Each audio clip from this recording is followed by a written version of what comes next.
गाजीपुर के सैदपुर विधानसभा क्षेत्र में समाजवादी पार्टी की ओर से संविधान बचाओ पीढ़ी जन पंचायत का भव्य आयोजन किया गया। यह कार्यक्रम सैदपुर के लोकप्रिय विधायक अंकित भारती के नेतृत्व में आयोजित हुआ, जहां पर मुख्य अतिथि मिठाई लाल भारती समेत कई स्थानीय पदाधिकारी, कार्यकर्ता और समर्थक मौजूद रहे। कार्यक्रम के दौरान संविधान की रक्षा, आरक्षण और सामाजिक न्याय से जुड़े मुद्दों पर वक्ताओं ने अपनी बात रखी, जिसमें बड़ी संख्या में दलित महिलाओं और पुरुषों की मौजूदगी देखने को मिली।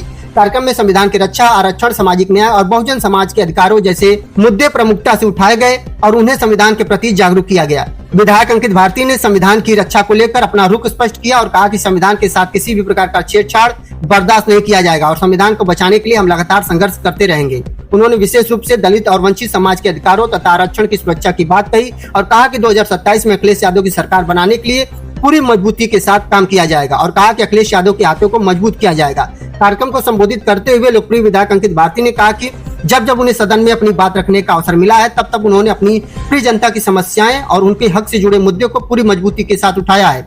उन्होंने कहा कि जनता की आवाज को सदन में पहुंचाना और उनके अधिकार के लिए आवाज उठाना उनकी पहली प्राथमिकता रही है। विधायक अंकित भारती ने आगे कहा कि जब समाजवादी पार्टी की सरकार बनेगी तो जनता से जुड़े मुद्दों के समाधान के लिए बेहतर तरीके से काम किया जा सकेगा। वहीं मुख्य अतिथि मिठाई लाल भारती ने संविधान और आरक्षण को लेकर संघर्ष जारी रखने की बात कही। उन्होंने कहा संविधान बचाने के लिए और बहुजन समाज के आरक्षण की रक्षा के लिए लगातार संघर्ष किया जाएगा और अखिलेश यादव के हाथों को मजबूत करेंगे। देखिए, हमारे समाजवादी पार्टी के राष्ट्रीय अध्यक्ष जी का आदेश हुआ था और जैसा कि हम जानते हैं कि आज के समय में जो हमारा संविधान खतरे में है, हम लोग एक संविधान विरोधी सरकार से लड़ने का काम कर रहे हैं। उनके आदेश पर हम सभी समाजवादी पार्टी के सभी सिपाही एकजुट होकर जनता को जागरूक करने का काम कर रहे थे और आपने देखा होगा कि कितनी भारी संख्या में हमारी माताएं, बहनें और तमाम जनता यहाँ पर मौजूद थी।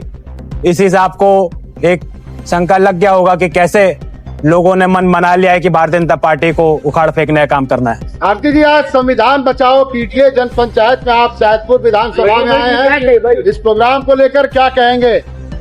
सबसे पहले इस कार्यक्रम के आयोजक ओपी भारती जी को और अंकित भारती जी को धन्यवाद देता हूं और समाजवादी पार्टी जनपद गाजीपुर के शानदार जिलाध्यक्ष आदरणीय गोपाल यादव जी को भी धन्यवाद देता हूं कि जिनके दिशा निर्देशन में यह कार्यक्रम सफल हुआ। आज बड़ी संख्या में बहुजन समाज के लोग यहाँ इकट्ठा हुए। माननीय राष्ट्रीय अध्यक्ष आदरणीय अखिलेश यादव जी के निर्देश पर बाबा साहब के संविधान को बचाने के लिए और बाबा साहब के दिए हुए आरक्षण को बचाने के लिए आज इन्हीं बिंदुओं पर चर्चा करने के लिए आज हम लोग सैदपुर पहुंचे हैं और यह कार्यक्रम हमारा चलेगा चुनाव तक। और हम लोग संकल्प लिए हैं कि जब तक हम लोग संविधान को नहीं बचा लेंगे तब तक हम लोग चैन से नहीं बैठेंगे, क्योंकि भारतीय जनता पार्टी की नीयत बहुत खराब है। भाजपा वास्तव में संविधान को चौपट करना चाहती है, संविधान बदलना चाहती है, अपनी मन मानसिकता के अनुसार संविधान बनाना चाहती है और जो बाबा साहब ने आरक्षण दिया था उस आरक्षण पर डाका डाल रही है। तो हम बाबा साहब के वंशज लोग कतई इस अपमान को बर्दाश्त नहीं करेंगे।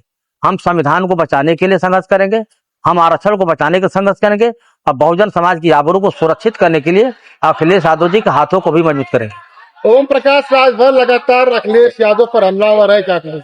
ओम प्रकाश राजभर को सद्बुद्धि मिलना चाहिए, सद्बुद्धि दे भगवान, सद्बुद्धि दे उनको। वो पिछड़े समाज के हैं।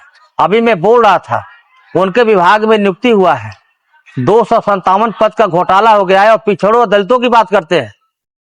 तो उनसे सवाल करिएगा कि आपके पंचायती राज विभाग में जब नियुक्ति आया था तो इसको आपने कोटा पूरा क्यों नहीं कराया? 257 पद का घोटाला हुआ है।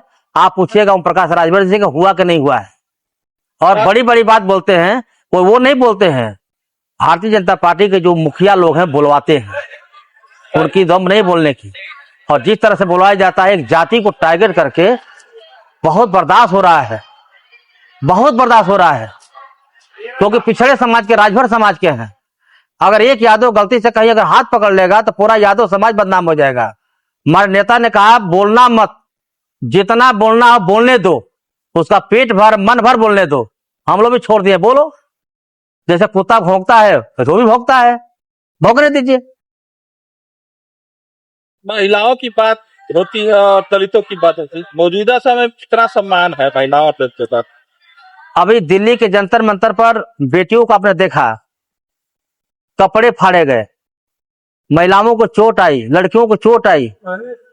और इस देश की राजनीति में बहुत महिला नेता हैं, मैं सबका सम्मान करता हूं, एक आदरणीय डिम्पल यादव जी ने एक माँ का रोल अदा किया, जो एक माँ अपने बेटी और बेटा की जिस तरह से आंसू पोंछते हैं वो रोल अदा किया। और एक पिता के रूप में अखिलेश यादव जी साथ आए। जंतर मंतर पर बैठे हुए नौजवानों ने संकल्प लिया है कि जब उत्तर प्रदेश में चुनाव होगा, अखिलेश यादव जी नहीं बुलाएंगे तभी बुलाएंगे तभी। वो लोगों ने तय कर लिया है कि हम लोग उत्तर प्रदेश के गलियों में लाखों नौजवान आएंगे, वो बेटियां भी आएंगी।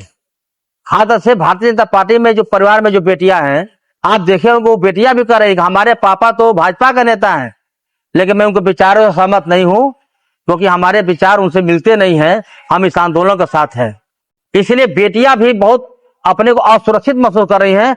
बड़ी संख्या में नौजवान लड़के और लड़कियां आएंगे और गली गली में गांव गांव में घुस करके समाजवादी पार्टी का वोट मांगेंगे और डफली बजा करके भाजपा का विदाई करेंगे। बीजेपी कहती है कि हम सरकार में आएंगे या सरकार बनाएंगे तो महिलाओं को 50,000 रुपए देंगे। बिहार में भी चुनाव से जस्ट पहले 10,000 रुपया दिया गया। आप पता कर ले, बगल का राज्य है। उसके बाद योजना बंद हो गई। फिर ये सरकार ने 50,000 कहा है, 20,000 दे देगी और कहा है कि चुनाव बाद देंगे। बस एक बार 20,000 देकर लालीपाप पकड़ा देंगे, फिर आता पता नहीं चलेगा। ये लालीपाप को महिलाएं भी समझने लगी है कि भाजपा लालीपाप देती है। झूठे लोग हैं। जब ये भगवान राम का नहीं हुए तो हमारा होंगे, महिलाओं को होंगे, पुरुषों को होंगे। ये चंदा चोर लोग हैं।